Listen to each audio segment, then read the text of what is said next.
과연 누가 가장 투자 매력이 높을 것인지, 현재 이 시점에서 투자 매력이 높은 것은 안녕하세요, 달란트 투자입니다. 최근 이 전기차 배터리 2차 전지 생산 기업에 대한 관심이 뜨겁습니다. 전기차의 역사를 새로 쓴 그런 기업이죠. 계속해서 지금 만들어 나가는 기업이라고 볼 수가 있는데, 테슬라 같은 경우에는 올해 들어서 주가가 연일 사상 최고가를 경신을 하고 있습니다. 자, 그러면서 자연스럽게 이 전기차 관련 기업들에 대한 시장의 이목이 집중이 되고 있는데요. 물론 이 2차 전지 관련 기업들에 대한 투자 아이디어가 이것뿐만은 아닙니다. 첫 번째로는 올해부터 강화된 이 배기가스 기준이 적용이 됩니다. 자, 글로벌리 자동차 시장 규모가 가장 큰 나라들이죠. 미국, 중국, 유럽. 자, 이런 국가들에서 올해부터 본격적으로 강화된 그런 배출가스 기준이 적용이 되고요. 자, 따라서 완성차 업체들 입장에서는 예전엔 적당히 내연기관에다가 하이브리드를 섞어서 판매를 했다라고 한다면은 올해부터는 이걸로는 안 됩니다. 즉, 전기차, 신차를 지속적으로 출시를 해서 이 강화된 배출가스 기준을 맞춰야 됩니다. 자, 그래서 예전에는 이 테슬라의 돈무대다 라고 볼 수 있었겠지만은 올해부터는 본격적으로 전기차 춘추 전국 시대가 벌어진다 라고 보시면 될 것 같아요. 자, 그리고 두 번째로는 우리나라 국내 배터리 3사가 있죠. LG화학, 삼성 SDI, SK이노베이션. 자, 이런 기업들의 점유율이 계속해서 확대가 되고 있다 입니다. 원래 작년에 글로벌리 2차 전지 생산량이 좀 줄었어요. 자, 하지만은 우리나라 그런 기업들의 생산량은 오히려 늘어나면서 점유율은 점점 높아지고 있는 그런 상황입니다. 자, 그렇다면은 이 2차 전지에 대한 그런 관심이 뜨거운데, 국내 배터리 3사 중에서 과연 누가 가장 투자 매력이 높을 것인지 오늘은 여기에 대해서 한번 알아보겠습니다. 자, 크게 세 가지 기준을 적용해서 판단을 해봤는데, 첫 번째는 공급사, 두 번째는 전기차 배터리 관련 실적, 그리고 세 번째는 전기차 배터리 생산 능력이 얼마나 증가를 할 것인가, 이 부분입니다. 자, 첫 번째로는 이 공급사 관련해서 한번 살펴보면은 LG화학이 웬만한 그런 완성차 그룹에 다 납품을 하고 있는 그런 상황이에요. 원래는 이 테슬라에는 납품하지 않았습니다. 자, 그런데 테슬라가 중국에 이 모델 3 생산 공장을 짓는다라고 발표를 하면서 공급사로 LG화학을 낙점을 했습니다. 원래 테슬라는 이 파나소닉으로부터밖에 배터리를 공급받지 않았어요. 그래서 파나소닉은 사실 이 테슬라에만 납품을 하고서도 글로벌 2위를 차지하고 있던 그런 상황이었는데, 자, 이번에 LG화학이 공급사로 선정이 된 것이죠. 그리고 삼성 SDI는 BMW에, 그리고 SK이노베이션은 폭스바겐 그룹, 즉 볼크스웨건 그룹에 납품을 집중하고 있는 그런 상황입니다. 두 번째는요, 바로 전기차 배터리 관련 실적입니다. 자, 먼저 이 배터리 3사들의 사업부가 어떻게 구성되어 있는지 한번 살펴볼게요. LG화학 같은 경우에는 석유화학, 그 다음에 배터리, 첨단 소재, 생명공학, 크게 이 네 가지 사업부로 이루어져 있습니다. 가장 매출 비중이 큰 것은 이 석유화학이고요. 이 배터리 부분 같은 경우에는 작년 3분기 누적 기준으로 18%를 차지를 하고 있습니다. 자, 다음으로는 삼성 SDI인데요. 삼성 SDI는 사업보고서에 보면은 에너지 솔루션, 그리고 전자재료, 크게 이 두 가지 사업부로 구성이 되어 있고, 에너지 솔루션이 2차 전지를 생산하는 그런 사업부입니다. 이쪽 매출 비중이 75%예요. 자, 하지만은 이 에너지 솔루션 부분이 바로 소형과 중대형으로 다시 나눠집니다. 소형은 무엇이냐면은 바로 스마트폰에 들어가는 배터리.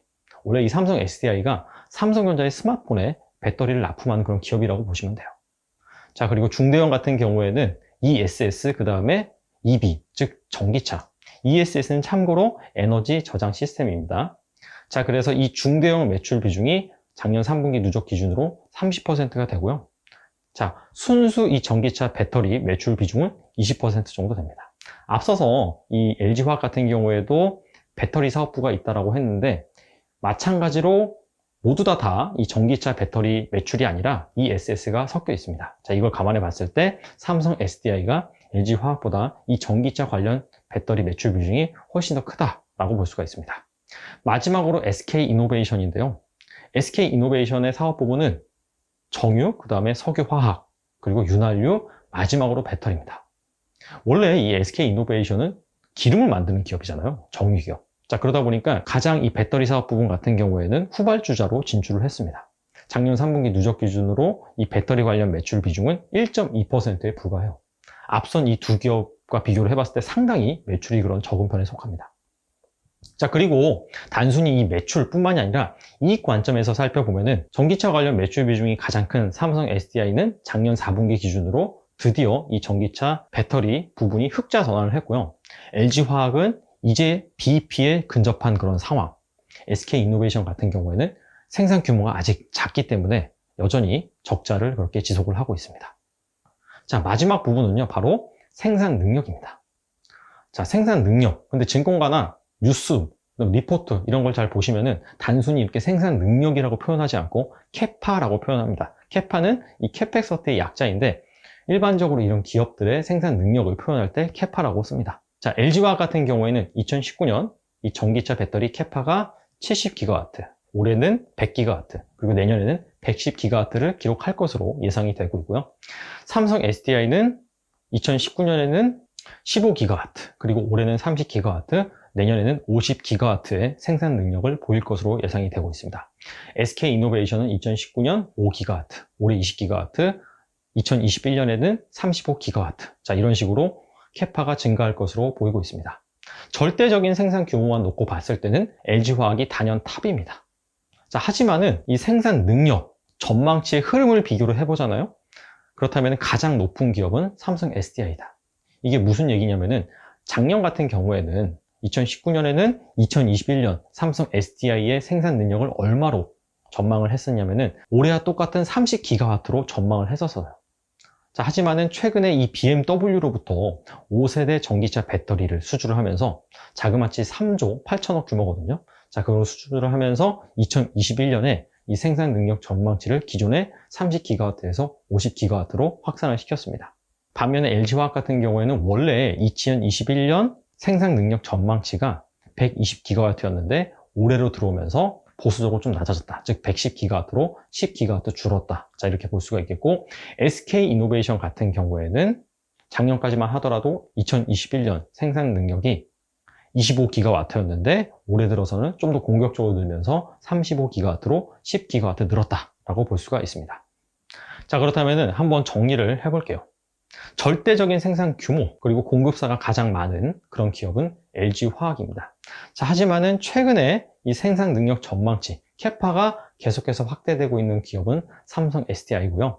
그 다음에 이 전사 매출 중에서 전기차 배터리 관련된 매출 비중이 가장 큰 기업도 삼성 SDI입니다. 그리고 이 실적의 질, 즉 이익 부분에서 봤을 때도 삼성 SDI만이 자동차 배터리 이쪽 부분이 흑자 전환을 했다. 나머지 두 기업은 아직 좀 시간이 필요하다. 자, 이렇게 볼 수가 있습니다. 그리고 결정적인 그런 부분은 무엇이냐면은 LG화학과 SK이노베이션 같은 경우에는 석유화학 매출 비중이 아직도 훨씬 커요. 특히 이 SK이노베이션 같은 경우에는 월등히 높죠.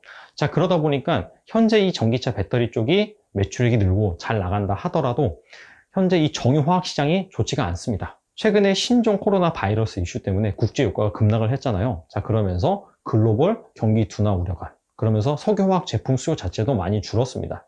자, 이 얘기가 무슨 얘기냐면은 바로 이 정유화학 사업을 하고 있는 그런 기업들이 실적이 저조할 가능성이 상당히 높다. 이걸 의미를 합니다. 자, 따라서 전기차 배터리 부분이 아무리 잘 나간다 하더라도 기존의 그런 주력 사업 부분이 업황이 안 좋다 보니까 이런 부분에서 마이너스 요인이 발생할 수 있다. 자, 이런 것들을 종합적으로 고려해 봤을 때 현재 이 시점에서 투자 매력이 높은 것은 삼성 SDI, 그 다음은 LG화학, SK이노베이션 순. 자, 이런 식으로 볼 수가 있다. 이렇게 정리를 해볼 수가 있겠네요. 물론 나중에 정유화학 시장 유가가 막 오르면서 경기가 살아나고, 자, 그렇다면은 LG화학이나 SK이노베이션 투자 매력이 훨씬 더 높아지겠죠. 즉 상황에 따라서 여러 가지 그런 변수에 따라서 이 투자 매력은 달라질 수가 있다. 자, 이런 것들을 참고하시면 될 것 같습니다. 그리고 이 장기적으로 봤을 때는 국내 배터리 3사의 밸류에이션 매력이 충분히 있다. 자, 이렇게 볼 수가 있어요. 왜냐하면은 현재 이 전기차 배터리 생산 1위 기업이 어디냐면은 중국의 CATL입니다. CATL이 지금 얼마로 평가를 받고 있냐면은 장부 가치 대비 무려 주가가 9.5배의 거래가 되고 있어요. 즉 PBR이 9.5배가 넘습니다. 자, 그런데 삼성 SDI 같은 경우에는 PBR이 1.7배, LG화학은 1.6배, SK이노베이션은 0.7배 수준입니다. 물론 그렇다고 해서 국내 배터리 3사가 PBR이 9배까지 가야 된다? 그런 건 아니에요. 왜냐하면 CATL 같은 경우에는 전기차 배터리만 만들지만은 국내 배터리 3사 같은 경우에는 다양한 그런 사업 부문을 보유하고 있기 때문이죠. 자, 그럼에도 불구하고 이 배터리 3사의 전기차 배터리 매출 비중이 계속 늘면서 점유율이 확대된다라고 한다면은 역시나 이 주가 상승에 따라서 PBR이 높아질 수 있다. 자, 이렇게 정리를 해볼 수가 있겠습니다. 자, 아무튼 간에 국내 이런 배터리 기업들이 계속해서 생산 능력을 확대를 하고 공급사를 늘려나가면서 기술력을 인정받고 해서 점유율을 높이면서 우리나라 기업들이 이 전기차 시장에서 정말 상당한 영향력을 행사할 수 있으면 좋겠네요. 자, 오늘은 여기까지입니다. 감사합니다.